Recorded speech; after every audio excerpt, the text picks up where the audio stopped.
Welcome to this tutorial on list comprehension in Python.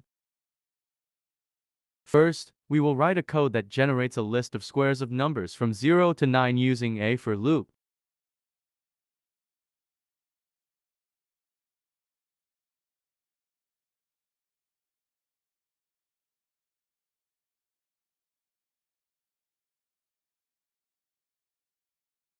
Next, we will rewrite the above code using a list comprehension. Both are equivalent. Let's break down the code to understand it better.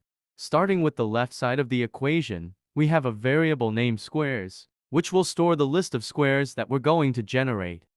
Next, we have a list comprehension, which is a concise way of creating lists in Python. The syntax for a list comprehension. In our code, the expression is x2, which calculates the square of a number.